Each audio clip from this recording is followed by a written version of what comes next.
Assalamualaikum warahmatullahi wabarakatuh. Alhamdulillahirabbil alamin. Kita dapat bertemu lagi pada pelajaran materi PAI SMA atau SMK. Di sini kami dari kelompok 7 ingin mempresentasikan materi tentang yang berjudul hadis dan kedudukannya.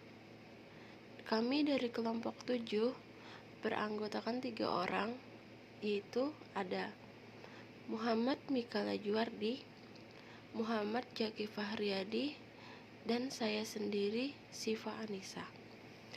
Langsung saja ke bagian yang pertama.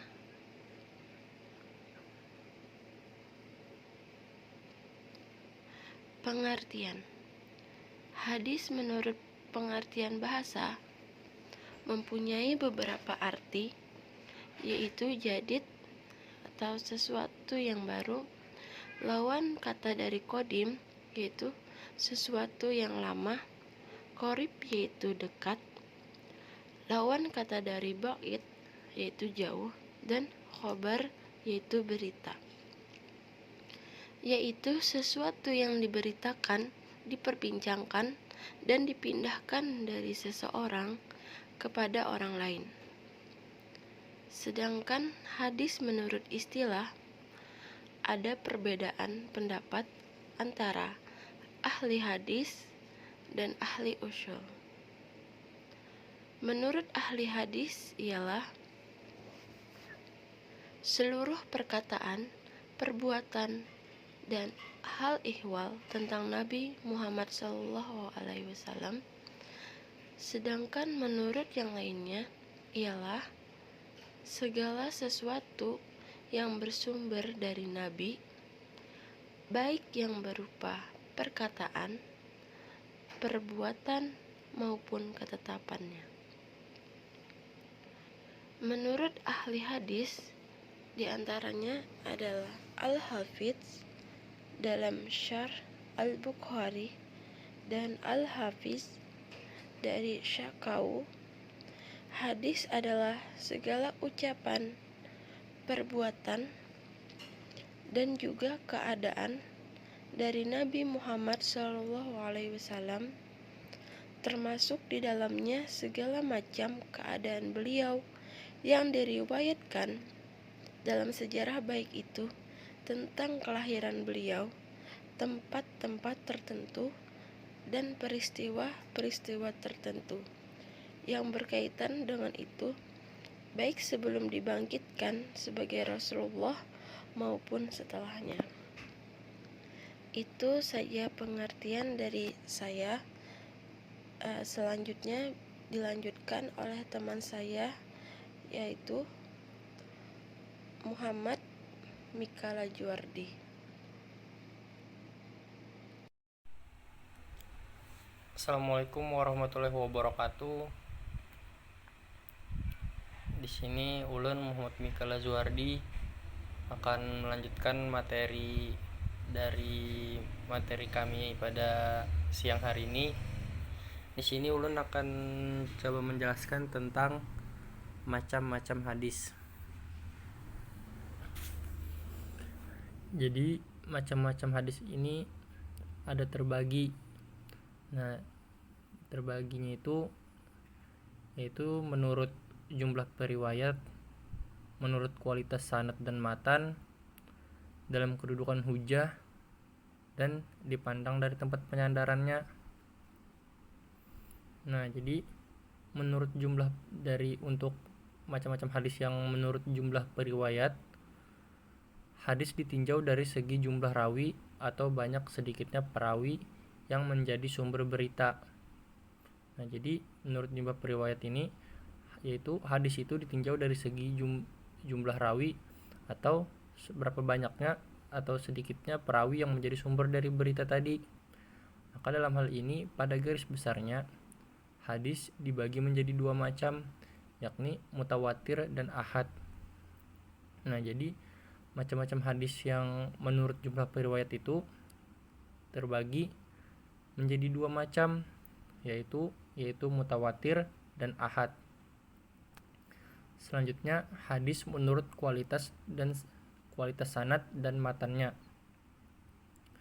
Para ulama membagi hadis ahad dalam 3 tingkatan, yaitu hadis sahih, hadis hasan, dan hadis dhaif.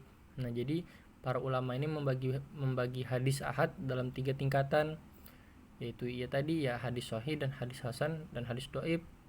Nah, jadi itu tadi 3 pembagian tingkatan menurut ulama untuk hadis. Pada umumnya, para ulama tidak mengemukakan jumlah rawi, keadaan rawi, dan keadaan matan dalam menentukan pembagian hadis-hadis tersebut. Nah, jadi pada umumnya itu para ulama itu tidak mengemukakan tentang jumlah rawinya, keadaan rawinya bagaimana, dan keadaan matan dalam menentukan pembagian hadis-hadis tadi itu menjadi sebuah hadis sahih, hasan, dan dhaif. Selanjutnya, hadis dalam kedudukan hujjah. Jadi hadis dalam kedudukan hujjah ini, hadis ahad ditinjau dari segi dapat diterima atau tidaknya terbagi menjadi 2 macam, yaitu makbul dan mardud. Nah, jadi hadis ahad ini ditinjau dari segi tadi dapat diterima atau tidaknya. Nah, jadi dalam kedudukan hujjah ini, hadis ini ditinjau dari segi dapat diterima atau tidaknya terbagi menjadi 2, yaitu makbul dan mardud tadi. Nah, selanjutnya hadis yang dipandang dari tempat penyandarannya. Nah, ditinjau dari segi kepada siapa berita itu disandarkan. Apakah disandarkan pada Allah, Nabi SAW. Jadi apa yang dimaksud dengan hadis yang dipandang dari tempat penyandarannya itu yaitu hadis itu yang ditinjau dari segi kepada siapa berita itu disandarkan, apakah kepada Allah atau kepada Nabi, sahabat, atau disandarkan kepada yang lainnya. Maka hadis itu dapat dibagi menjadi hadis qudsi, hadis marfu, hadis mauquf, dan maktu. Nah, mungkin itu saja yang dapat ulun sampaikan. Selanjutnya akan dilanjutkan oleh teman saya. Saya ucapkan terima kasih.